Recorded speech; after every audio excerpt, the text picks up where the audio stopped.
Morning mga kasabong, mga marino na budkads, mga pagbugdog. Assalamualaikum, ganda o magandang umaga. Bakbakan ngayon sa Ruas Trains, pero hindi ko nakasali, medyo lutay ng bulsa. Kung sana yung panlaban ko, baka ihakpa ito na lang ito sa bukas sa Milad or sa Pulisyong. Ito mga guys, yung kalisayin ito.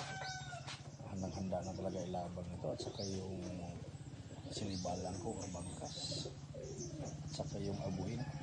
Ito mga guys, mga dabutats. Itong tatlo ang panlaban ko na sana sa 3 wins, pero hindi natuloy kasi lutay ng bulsa. Nakaskas ko na lang sila, nililumber ko. Itong sinibalan. Ito lang ito, naglinis na lang ako ng dwarf ko na niyog na mahigit 3 taon na. Ito, nilinisan ko. Malaki na talaga siya sa harap ng bahay ko. Itong guys, yung gasabong at saka ito. Itong yung isang dwarfs ko din na nilinisan ko. Kasi nag-follow ako sa Facebook. Ito mga guys, yung dwarfs ko na niyog. Malapit na ito, kunting tiis na lang. Saka ito yung mga bulaklak ko dito na bagong tinanim ko. Ito variety ko, ibang kasi na bulaklak. Ito mga guys, dami ito. Ito mga guys, ito yung bulaklak ko.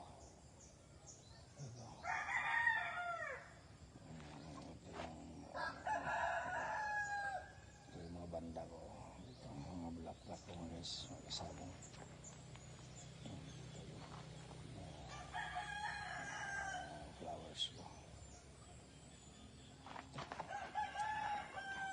Naglinis na lang ako, hindi na ako sumali sa bakbakan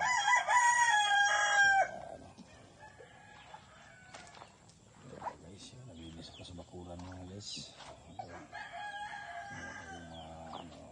Mga guys, mga kasama kapitbahay ko dito sa Baybili, sa bahay ng sa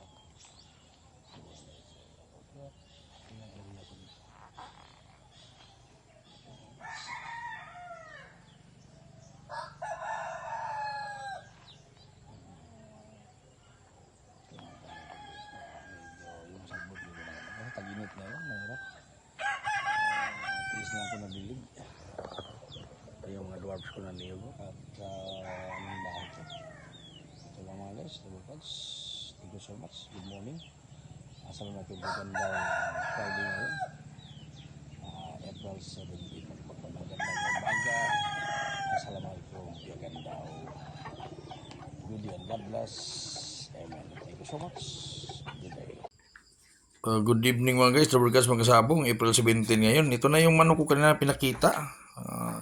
Yung 6 months old ko na, na sinibal lang. Yun na, ninadubo ko na with love.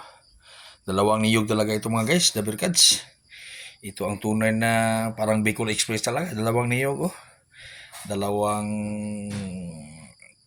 at saka mga ingredients, tanglad. Thank you so much in behalf of my son. I am the young boy of all time. It's dinner time. Ito na, dumating na yung mga anak ko galing Lipulo at saka yung asawa ko. Ito na. Thank you so much. And good bless, good evening. Prepare for chowdown na ito.